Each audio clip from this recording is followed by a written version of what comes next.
I've carried the weight of this family on my shoulders for longer than most people work in their entire lives. 73 years on this earth, 50 of them spent building something I thought would last forever. My name is Robert Hayes, and until that Thursday evening in October, I believed I understood my place in this world. The morning started like any other morning in my small house in suburban Philadelphia. The place isn't much to look at anymore. 3 bedrooms, a kitchen that hasn't been updated since the 90s, and a backyard where my late wife Margaret used to grow tomatoes. She's been gone 5 years now, and I still can't bring myself to plant anything there. The emptiness of that garden reminds me that I'm alone, even though my family lives just 15 minutes away. I sat at my kitchen table that morning, the same oak table Margaret and I bought when we first moved to Pennsylvania in 1978. The wood is scratched and worn, marked by decades of family meals, homework sessions, and late-night conversations. I ran my fingers along a particular groove near the edge, a scar from when my son Thomas was 7 and decided to carve his initials with a steak knife. Margaret was furious. I just laughed. Thomas, my only child. I poured everything into raising him right. Worked double shifts at the steel mill until my back screamed. Took night classes to become a foreman. Saved every penny I could. When the mill closed in the late 90s, I used my severance and savings to start a small trucking company. Nothing fancy, just 3 trucks and a dream, but it grew. By the time I retired 10 years ago, Hayes Logistics had 15 trucks and steady contracts with half the warehouses in the tri-state area. I handed it all to Thomas when I turned 63. Gave him the keys to the kingdom I built brick by brick, mile by mile. He was ready, I thought. He had his business degree, his confidence, his beautiful wife Jessica, and their 2 kids. I signed over 70% of the company shares to him, keeping 30 for myself. Not because I didn't trust him, but because Margaret always said, "Keep something for yourself. Bobby, you never know." Smart woman, my Margaret. That morning, as I sipped my coffee and watched the October sun filter through the yellowing leaves outside my window, my phone buzzed. A text from Thomas. "Dad, dinner tonight at our place. 6 p.m. Jessica wants the whole family together. Don't be late. Short. Businesslike." That was Thomas these days. Always rushing, always stressed. The trucking business had hit some rough patches lately. Supply chain issues, rising fuel costs, competition from the big national companies.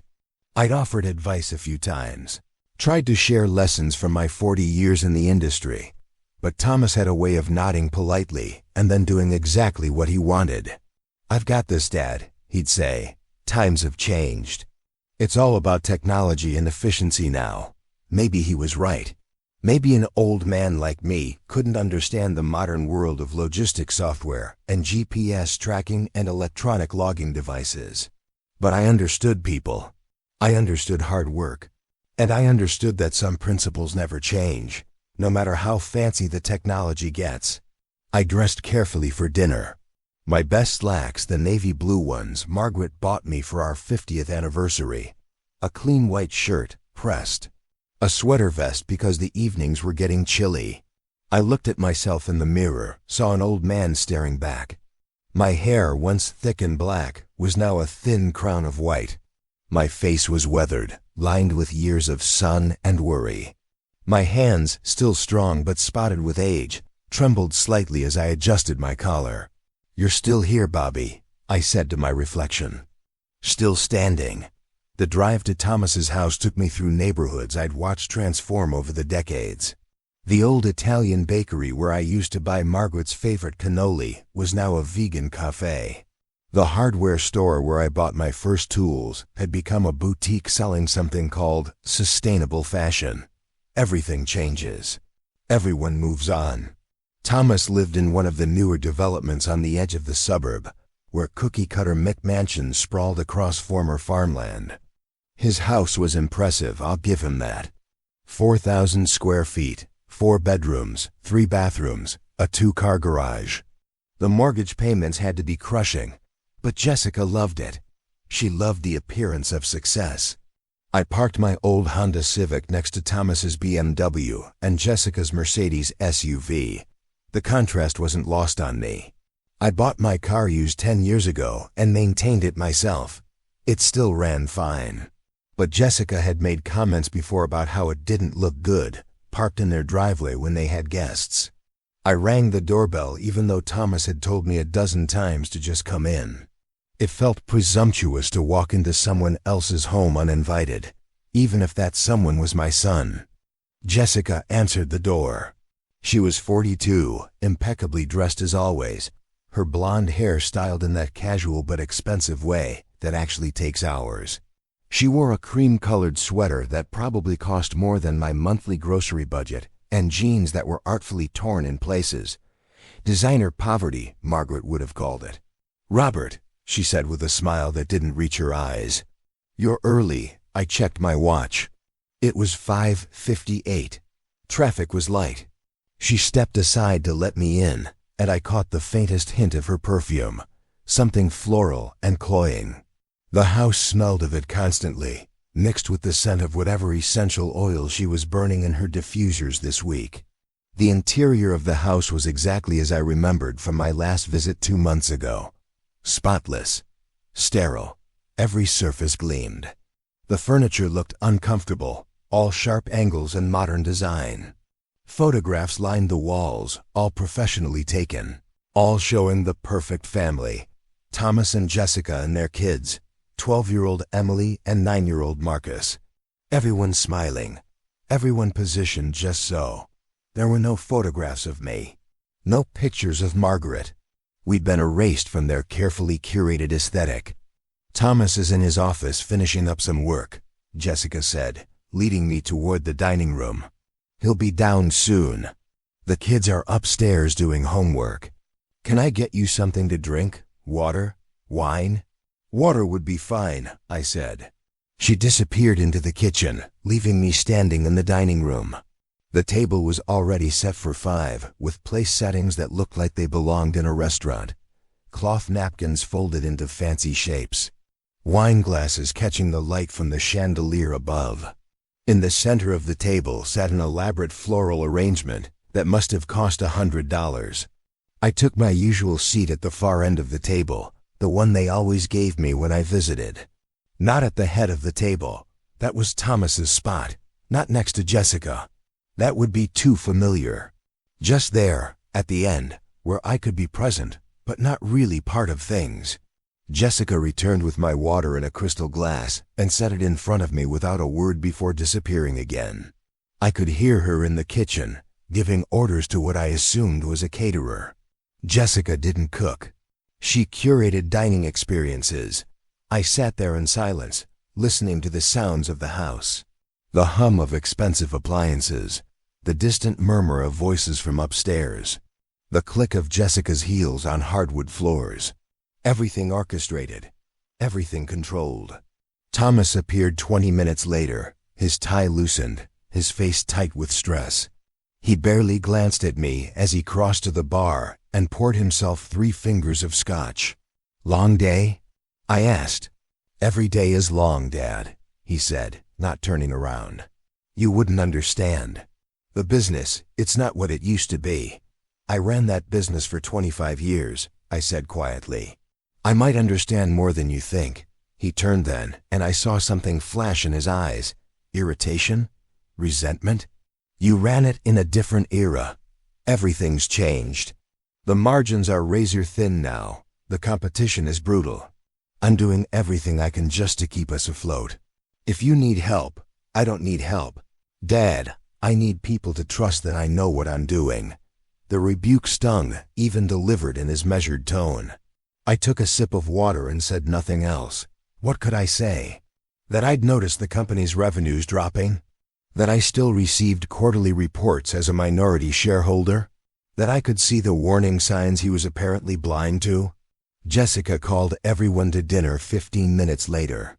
Emily and Marcus came down from their rooms, each barely acknowledging my presence with mumbled greetings before taking their seats. They were good kids, I supposed, but I barely knew them. Jessica kept them busy with private schools, tutors, sports, music lessons. Every moment of their lives scheduled and optimized. The meal was catered, of course. Some kind of fusion cuisine that Jessica explained in detail. Seared salmon with a miso glaze, quinoa pilaf with roasted vegetables, a kale salad with pomegranate seeds and goat cheese. It looked beautiful. It tasted expensive. But it didn't taste like home. I thought about the dinners Margaret used to make. Pot roast with potatoes and carrots, spaghetti and meatballs, chicken soup when someone was sick, simple food made with love, food that brought people together. This dinner felt like a performance, and I was just an audience member. The conversation during dinner was stilted, punctuated by long silences filled only with the clink of silverware on expensive plates. Thomas talked about some new software system he was implementing at the company, something about route optimization and driver efficiency. Jessica talked about the charity gala she was organizing, dropping names of people I'd never heard of. Emily complained about her math teacher. Marcus said nothing, his eyes fixed on his phone hidden in his lap under the table. I tried to contribute. I asked Emily about school, asked Marcus about his soccer team.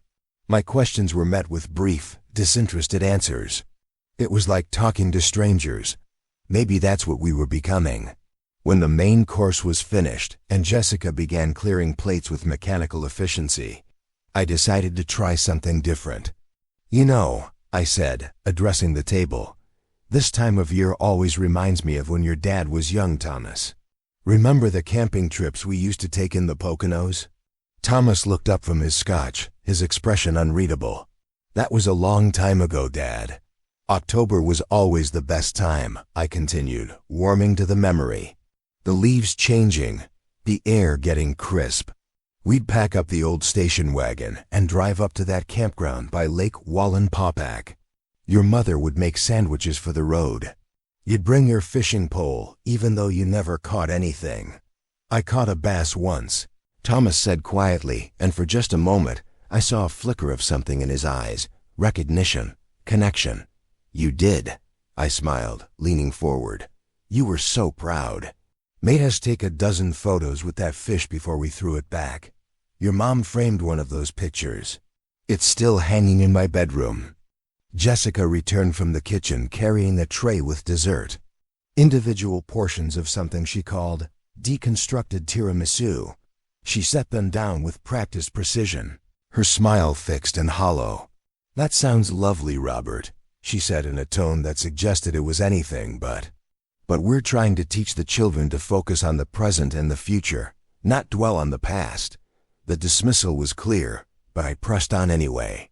The past teaches us, Jessica. Helps us understand where we came from. Where we came from doesn't define where we're going, she replied, taking her seat. Thomas has built something completely different from what you had. More sophisticated. More modern. I just meant. We know what you meant, Dad, Thomas interjected, his voice carrying a warning edge. Jessica's right. The world moves forward. We can't run a business on nostalgia. I felt the heat rising in my chest. Nostalgia? Is that what my lifetime of work had become? Some quaint memory to be patronized and dismissed. I built that company from nothing, I said, my voice steady despite the anger building inside. With these hands and this back, I gave you something solid, something real. And now it's mine to run as I see fit, Thomas interrupted. You gave it to me, remember? You retired. You handed over control. That means you don't get to question my decisions anymore. I'm not questioning. You are, Dad. Every time you offer advice, every time you remind us how things used to be done, you're questioning. And frankly, it's getting old. The silence that followed was deafening. Emily and Marcus had frozen, their desserts untouched. Jessica was watching me with something that looked almost like satisfaction. I took a breath, trying to calm the storm inside me. I'm sorry if trying to help feels like criticism. I just want to see you succeed. Then let me do it my way, Thomas said. Without the constant shadow of how Robert Hayes would have done it. Jessica stood suddenly, her napkin falling from her lap. Actually, Robert, since we're being honest, there's something that needs to be said. I looked at her. saw the hardness in her eyes, and knew whatever was coming wouldn't be good. "You come here," she began, her voice sharp and clear, "and you sit at our table, and you eat our food, and you act like you still matter. Like you still have some role to play in this family. But the truth is, you're just taking up space." "Jessica," Thomas started, but she held up a hand. "No, Tom, this needs to be said. He needs to hear it. Your father had his time. He had his chance to build something, to be relevant. But that time has passed. Now he's just this shadow hanging over us, making us feel guilty for living our lives, making you second-guess every decision because you're worried about disappointing. The great Robert Hayes. Each word was a knife, precisely placed. I felt my hands gripping the edge of the table, my knuckles white. "We've been supporting him emotionally for years now," Jessica continued, her voice growing more animated. "Always having to include him, always having to pretend his opinions matter, always having to act grateful for a business that, frankly, was barely breaking even when you took it over." "That's not true," I managed to say, my voice hoarse. "It is true," she snapped. "Thomas had to completely restructure everything. Had to bring in actual business consultants, implement real systems. What you built was quaint, Robert, but it was never going to compete in the modern market. Tom built the success we have now. Not you." I looked at Thomas, waiting for him to defend me, to correct her. But he just sat there, his eyes downcast, his jaw clenched. Not agreeing, but not disagreeing either. "You're worthless to us now," Jessica said, and the word hung in the air like poison. "I'm sorry if that sounds harsh, but it's the truth. You don't work. You don't contribute. You're just this old man clinging to past glory, expecting everyone to bow down because you had a good run 50 years ago. Well, here's a reality check. Your time is over. You're irrelevant. And honestly, you're a burden we're tired of carrying." The world seemed to tilt. I felt dizzy, nauseous, worthless, burden, irrelevant. I stood slowly, my legs unsteady.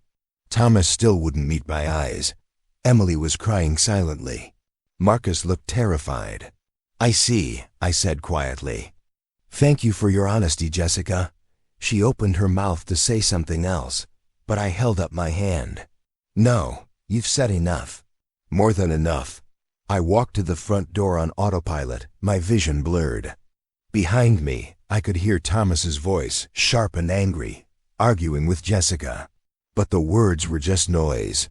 All I could hear was that one word, over and over, worthless. I reached for the doorknob just as my phone rang in my pocket. The ringtone was harsh, insistent. I pulled it out with shaking hands and saw a name I hadn't seen in months. Richard Morrison, my old attorney and business partner. I almost didn't answer, almost let it go to voicemail. But something made me press the green button. "Richard?" I said, my voice unsteady. "Robert." "Thank God I reached you." His voice was urgent, panicked.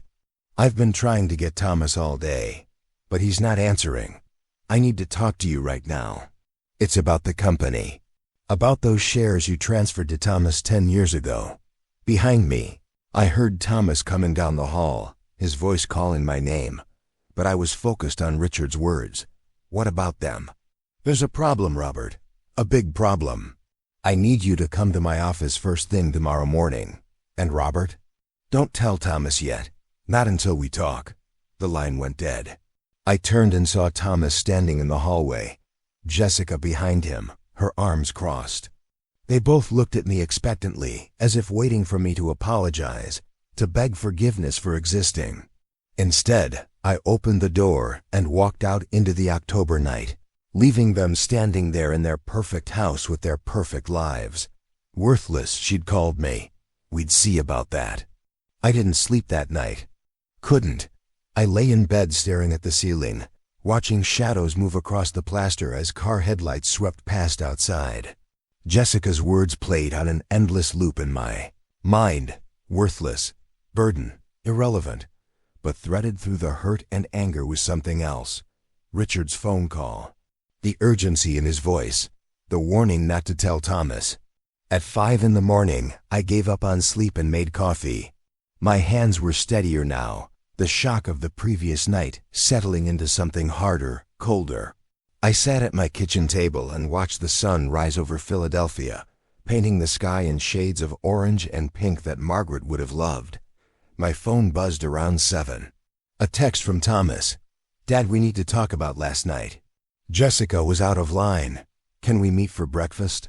I stared at the message for a long moment, then deleted it without responding. At 8:30, I was sitting in Richard Morrison's office in downtown Philadelphia. His secretary, a woman named Helen who'd been with him for 30 years, brought me coffee and gave me a sympathetic smile that suggested she knew something was wrong. Richard appeared at 9 sharp, looking haggard. He was my age, 72, but usually looked younger. Not today. Today he looked every one of his years. "Robert," he said, clasping my hand firmly. "Thanks for coming so quickly. Your call sounded urgent." "It is." He gestured for me to follow him into his private office, a wood-paneled room filled with law books and photographs of his family. He closed the door and locked it. That's when I knew this was serious. "I need you to sit down," he said. I did. He sat across from me, a thick folder in his hands. He opened it and pulled out a document I recognized immediately, the share transfer agreement from 10 years ago, when I'd signed over 70% of Hayes Logistics to Thomas. "Do you remember the exact terms of this transfer?" Richard asked. Of course, I gave him 70%. Kept 30 for myself. It was supposed to be clean, simple. "It was clean," Richard said. "But there was a clause. Do you remember the clause?" I thought back. 10 years ago seemed like a lifetime. There was something about ... performance benchmarks. Exactly. Richard pulled out another document. "You insisted on including a provision that if the company's valuation dropped below a certain threshold within 10 years, control would revert to you. It was your insurance policy." The memory came flooding back. Margaret had suggested it. "Just in case," she'd said. "Just to protect what you built." I'd forgotten about that, I admitted. "I'm sure Thomas did too," Richard said grimly. "But here's the problem, Robert. The company is in trouble. Serious trouble." He laid out a stack of financial documents. "Thomas has been hemorrhaging money for the past 3 years. Bad investments, poor decision-making, and from what I can tell, a lifestyle that far exceeds what the business can support. He's leveraged everything. The trucks, the warehouse, the contracts. He even took out a second mortgage on that house of his." I felt cold. "How bad is it?" "The company valuation is currently 62% below what it was when you transferred the shares. That triggers the reversion clause. As of yesterday, when I verified the numbers with our accountant, you legally own 95% of Hayes Logistics again. Thomas retains 5% as a minority shareholder." The world tilted again, but this time in a different direction. "There's more," Richard continued. "Thomas has been negotiating to sell the company. He was about to sign a deal with National Freight Systems. They were going to buy Hayes Logistics for a fraction of what it's worth, basically a fire sale to cover his debts. The contracts were supposed to be signed tomorrow. Can he do that? Sell without my approval? Not anymore. Because as of yesterday, he doesn't have the authority. You do. You're the majority owner again, Robert. And that sale? It can't happen without your signature." I sat back in my chair, my mind racing. "Does Thomas know?" "Not yet. I've been trying to reach him to explain the situation, but he's been avoiding my calls. I think he knows something's wrong, but he doesn't know what." I thought about Jessica's words. About Thomas sitting there, silent, while his wife eviscerated me. About the years I'd spent being pushed to the margins of their perfect life. "What happens if I don't sign?" I asked. Richard looked at me carefully. "If you don't sign, Thomas can't sell." "But the debts are still there, Robert. The company is underwater. Without the sale, he'll have to declare bankruptcy. He'll lose the business, probably the house, everything. National Freight will walk away and buy one of your competitors instead. But ... But But if you take control again, if you step back in as the majority owner, you might be able to save it. You still have credibility in this industry. You know people. You could renegotiate the debts, restructure the operations, maybe even attract new investors. It would be hard work, years of hard work. At your age, I wouldn't blame you if you said no. I looked out the window at the Philadelphia skyline. Margaret and I had built our life in this city. We'd raised Thomas here. I'd built Hayes Logistics here. Worthless, Jessica had called me.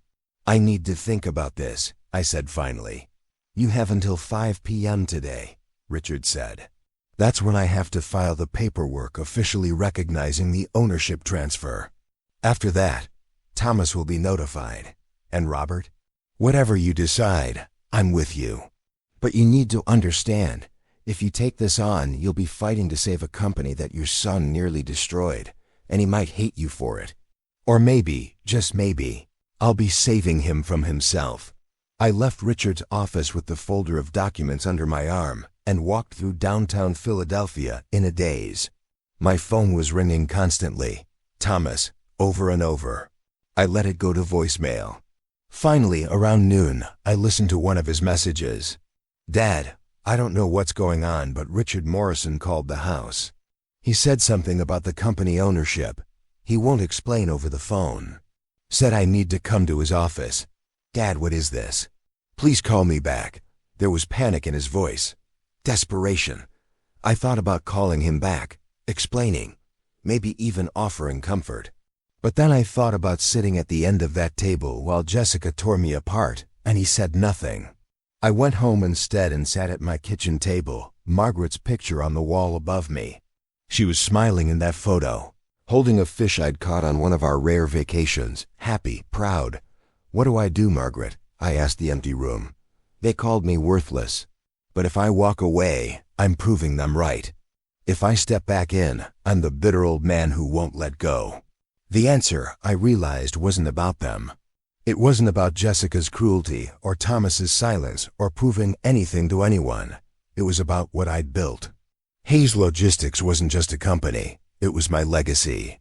It was the product of 40 years of sweat and sacrifice. It was the thing I'd leave behind when I was gone. And I'd be damned if I'd let it die just to spare anyone's feelings. At 4:30, I called Richard. File the paperwork, I said. I'm taking control.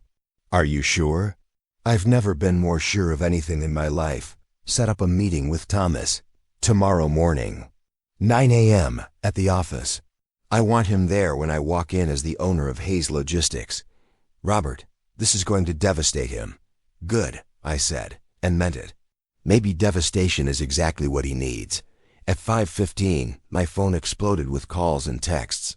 Thomas, Jessica, even emails from Emily's account, probably written by her mother. I ignored them all and went to bed early. Tomorrow, everything would change, and I was ready. The Hayes Logistics office was in an industrial park on the edge of the city, a squat brick building surrounded by loading docks and rows of parked trucks. I'd bought this property 30 years ago with a loan that nearly bankrupted me, but I believed in it, believed in what it could become. I pulled into my old parking space at 8:45. The spot had my name on it still, faded and chipped but readable. Our Hayes founder. Thomas had never removed it, and I'd always wondered if that was sentiment or just laziness. Today, I was reclaiming it. Richard was waiting for me in the lobby, along with Marcus Chen, our accountant, and Sarah Mitchell, the company's operations manager. Sarah had worked for me since the beginning, starting as a dispatcher and working her way up. She was in her 50s now, tough as nails, and one of the few people who understood how this business really worked. "Morning, Robert," she said, and the respect in her voice was genuine. "Heard you were coming back." "Heard right," I replied. "Ready to get to work?" "Been ready for years," she said with a slight smile. "No offense to your son, but things haven't been the same." We walked to the conference room together. Through the windows, I could see the warehouse floor, the trucks, the drivers preparing for their routes. This was real. This was tangible. Not like Jessica's world of appearances and pretension. This was work. Thomas arrived at exactly 9 o'clock. He burst through the door like a storm, his face red, his hair disheveled. He'd clearly had a rough night. "Dad, what the hell is going on?" he demanded. "Richard called me this morning, told me I needed to be here. Said there were documents I needed to see. Said you'd taken over the company." "Sit down, Thomas," Richard said calmly. "I don't want to sit down. I want to know what's happening." "Then stand," I said quietly. "But listen." Richard laid out the documents on the conference table. The original share transfer agreement, the reversion clause, the financial statements showing the company's decline, the pending sale to National Freight that would have sold Hayes Logistics for pennies on the dollar.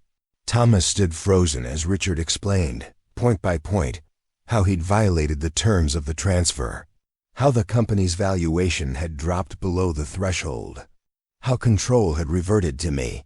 That's not possible," Thomas said weakly. "The company's fine. We're doing fine," Sarah spoke up then. "No, Tom, we're not. We're bleeding money. You've been ignoring the signs for years. Overspending on that fancy software that doesn't integrate with our systems. Buying trucks we don't need. Losing contracts because you won't negotiate. The numbers don't lie," Marcus added, sliding a balance sheet across the table. "You're 6 months from bankruptcy if things don't change." Thomas's face went white. He sank into a chair, his hands shaking. "I didn't know it was this bad." "You didn't want to know," I said. "You were too busy proving you could do it better than me. Too busy maintaining appearances. Too busy living in that house you can't afford with that wife who cares more about status than substance." He looked up at me, and I saw tears in his eyes. "Dad, I'm sorry. I tried. I really tried."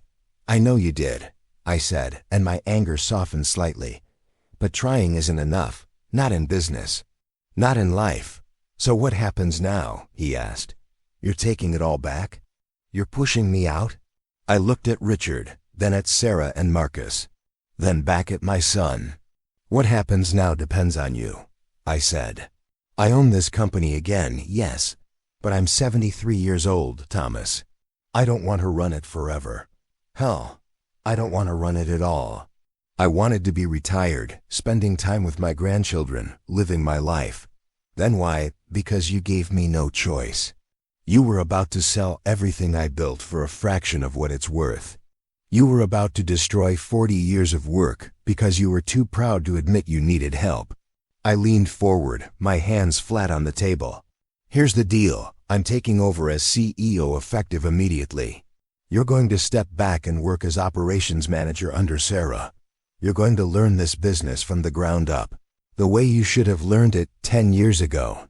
You're going to stop spending money you don't have and start making decisions based on reality, not ego.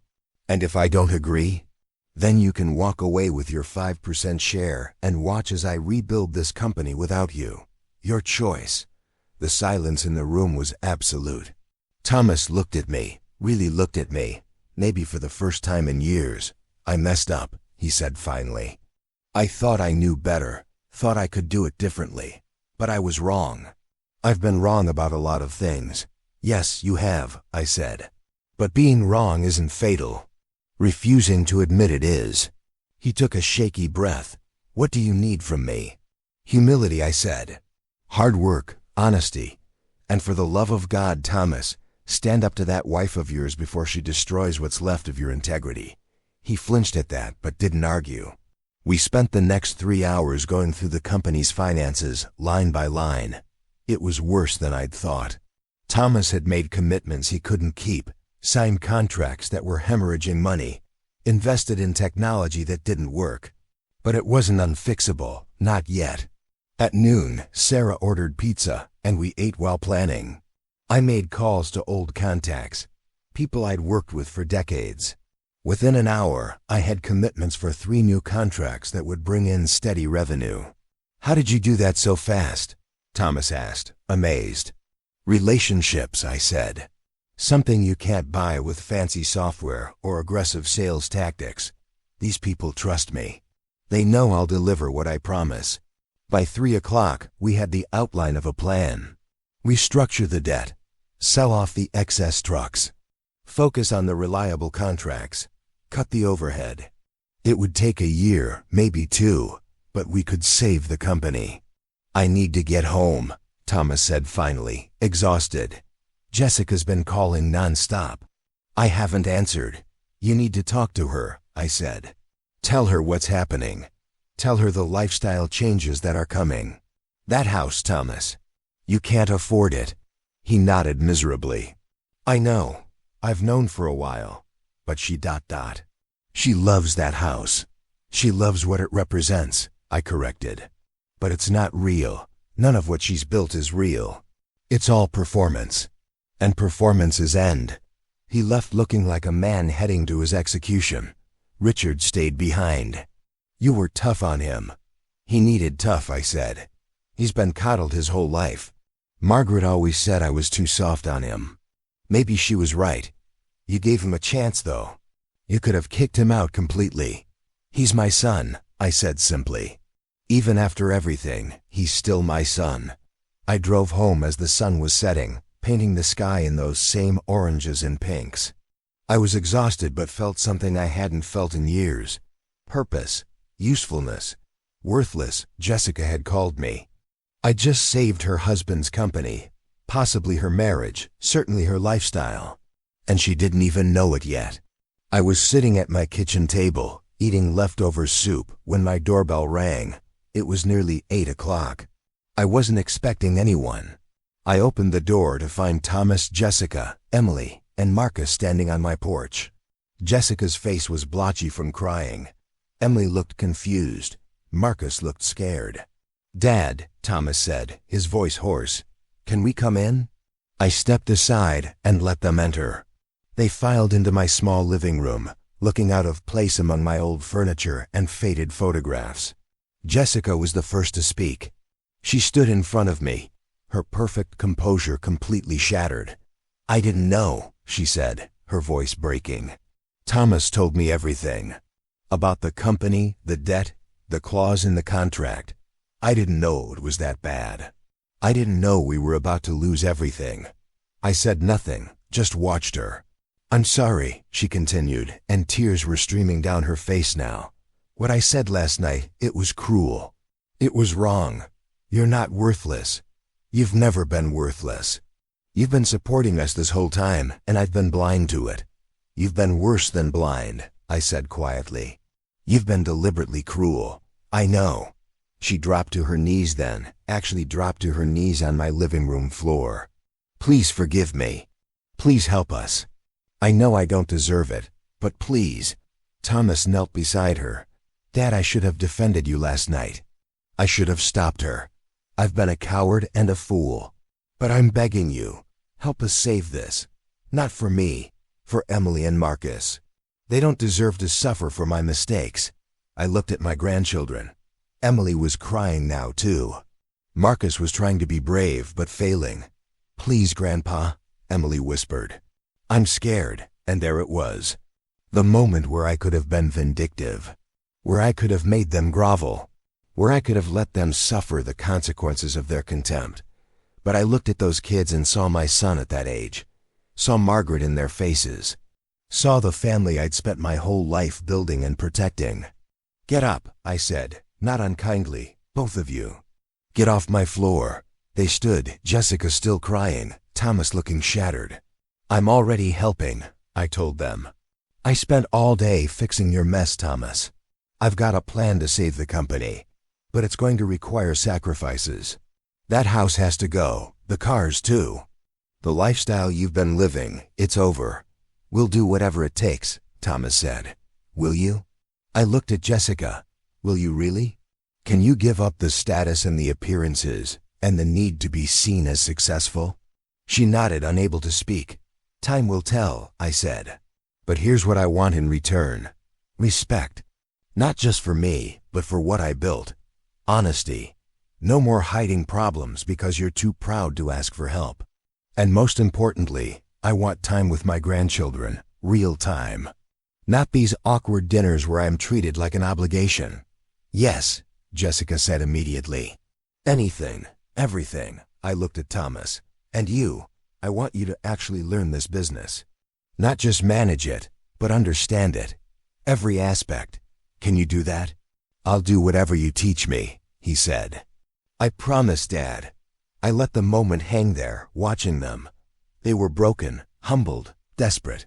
Part of me, the part that was still angry from last night, wanted to let them suffer a little longer.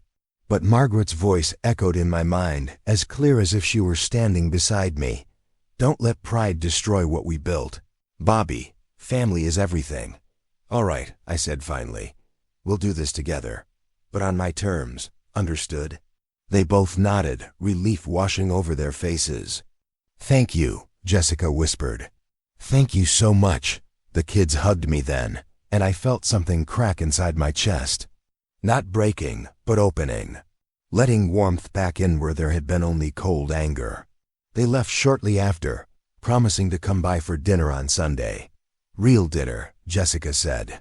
She'd cook herself.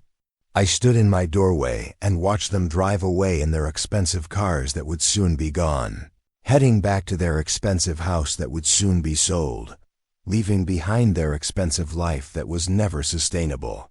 But maybe, just maybe, they'd find something more real to replace it. And maybe I'd find my place in this family again. Not as a shadow or a burden, but as what I'd always been, the foundation. The next 6 months were the hardest I'd worked since building the original company. 73 years old, and I was back to 12-hour days, negotiating contracts, managing drivers, solving problems that Thomas had either created or ignored. But I wasn't alone. Sarah proved to be invaluable, taking over most of the day-to-day operations while I focused on the strategic rebuilding. Marcus Chen restructured the debt, getting creditors to agree to modified payment plans. And Thomas, to his credit, actually showed up to work. Not as the CEO, not as the owner's son, but as someone genuinely trying to learn. He worked alongside the drivers, rode routes with them, unloaded trucks. The fancy business suits were replaced with work clothes. The BMW was traded for a practical Toyota. And slowly, painfully, he began to understand what I'd been trying to tell him for years. This business wasn't about spreadsheets and optimization algorithms. It was about relationships and reliability and honest work. The house sold in March. Jessica cried when they moved out, but she didn't complain. They rented a modest 3-bedroom in a middle-class neighborhood, the kind of place where Thomas grew up.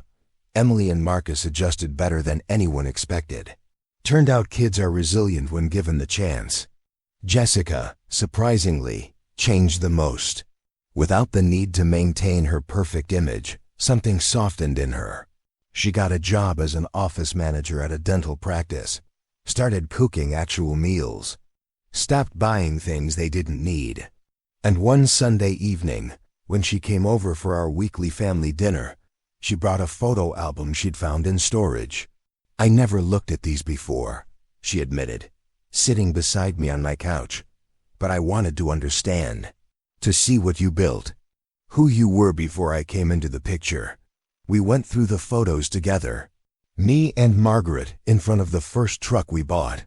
The original office, barely bigger than a closet. Thomas as a baby, sitting in the cab of that truck. The years unfolding in snapshots of hard work and hope.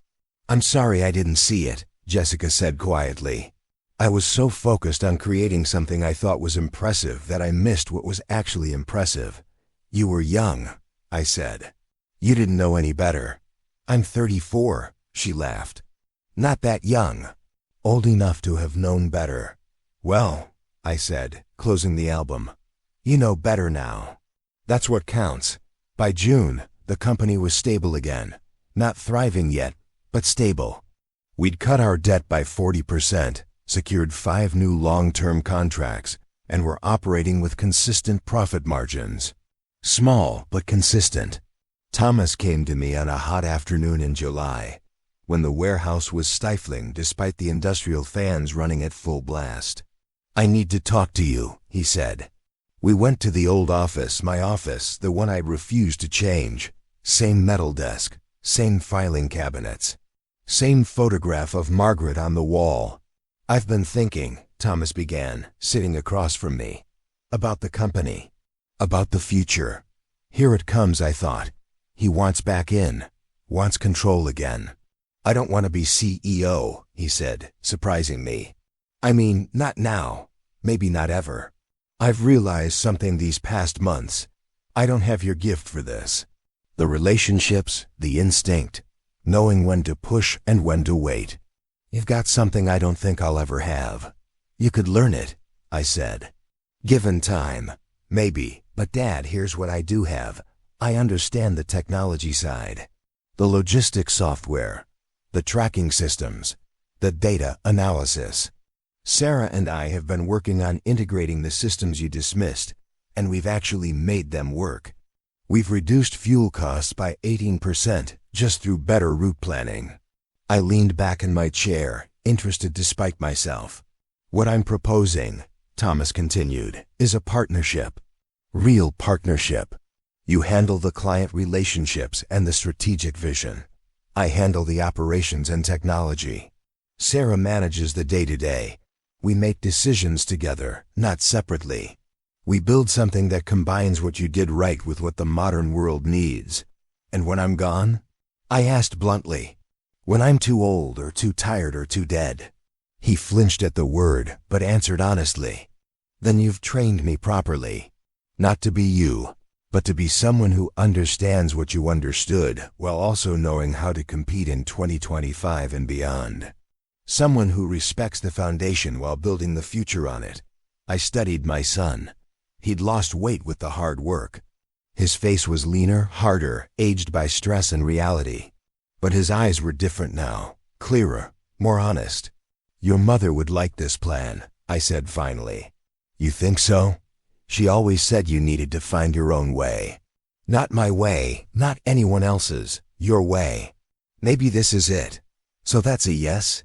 That's a yes, I said, reaching across the desk to shake his hand. Partners. We sealed the deal not with lawyers or contracts, but with a handshake and an agreement to have dinner together, all of us, every Sunday. Not in some fancy house with catered food, but in my kitchen, around my old oak table, eating real food and telling real stories. That first Sunday after our agreement, Jessica brought pot roast. She'd called my neighbor to get Margaret's recipe. It wasn't quite right, a little too much salt, but the effort mattered more than the perfection. We sat around that scarred table, and Emily told us about her school play. Marcus demonstrated a science experiment. Thomas talked about a new client he'd brought in. And Jessica, without any trace of irony or performance, asked me to tell them more stories about building the company. Tell us about the time you got stuck in that blizzard, she said. Thomas mentioned it, but I want to hear it from you, so I told them. About driving through a blizzard in 1985 to make a delivery, because I'd promised, and promises mattered. About getting stuck in a snowbank at 2 in the morning, digging out the truck with my bare hands because I'd forgotten gloves. About making the delivery at dawn, 6 hours late but still delivering, and the customer being so impressed that he gave me a contract that sustained the company through a tough year. That's crazy, Marcus said, his eyes wide. You could have died. Could have, I agreed. But I didn't, and I learned something important. Reliability matters more than convenience. Show up when you say you will, even when it's hard. That's how you build trust. Is that why people are coming back to us now? Emily asked. Because they trust us? They trust your grandfather, Thomas said, looking at me. But we're working on earning that trust ourselves. As the summer turned to fall, life settled into a new rhythm. I worked 4 days a week instead of 7, training Thomas and Sarah in everything I knew. The company grew slowly but steadily. We hired back some of the drivers Thomas had laid off. We invested in maintenance for the trucks instead of buying new ones we didn't need. And every Sunday, my kitchen filled with family. One evening in October, exactly 1 year after that disastrous dinner, I was sitting on my back porch watching the sunset when Jessica came out to join me. She'd stayed late to help me sort through some of Margaret's old boxes. Thank you, she said simply. For what? For not giving up on us. When I said those things, when I called you worthless, you could have walked away, let us fail. God knows we deserved it. I thought about it, I admitted. I won't lie. That night, I wanted to let you all suffer. Wanted you to understand what you'd lost. But you didn't. No, because that's not who I am. Margaret taught me that bitterness only poisons the bitter. And because, despite everything, your family. She was quiet for a moment, watching the same sunset. I never told you what Thomas said to me that night. After he found out about the company, about what you'd done to save it. What did he say? He said, "My father is the strongest man I've ever known." Not because he built a company, but because he never gave up on believing I could be better. I didn't understand it then, but I do now. I felt my throat tighten. He said that? He did, and he was right. You never gave up on him. Even when he gave up on himself. The sun dipped below the horizon, painting the sky in those familiar oranges and pinks. Margaret's colors. I miss her, I said quietly. Every day, I miss her. She'd be proud of you, Jessica said. Of all of us. Of what we're becoming. Maybe, I said. Or maybe she'd say we should have figured this out years ago. Jessica laughed. Probably both. We sat there in comfortable silence until Thomas came out to find us, Marcus and Emily trailing behind him. "Come on, you two," he said. "We're playing cards inside, and we need a full table." I stood, my old joints creaking, and followed them inside. The kitchen was warm with light and laughter. Emily was shuffling cards with Margaret's old card table set up. Marcus was dealing out chips for poker. "Grandpa, can we play for real money?" Emily asked. "Just pennies?" "Absolutely not," I said, sitting down. "Your father already gambles enough with the business." Thomas laughed, a real laugh, and dealt the cards. As I picked up my hand and studied the cards, I thought about that night a year ago.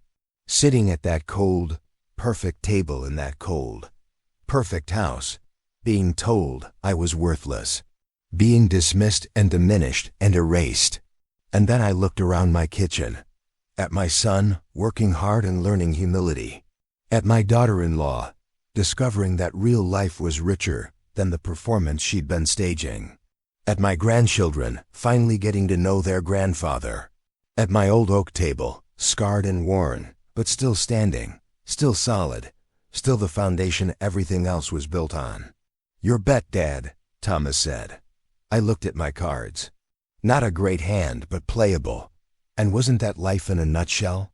You play what you're dealt, not what you wish you had.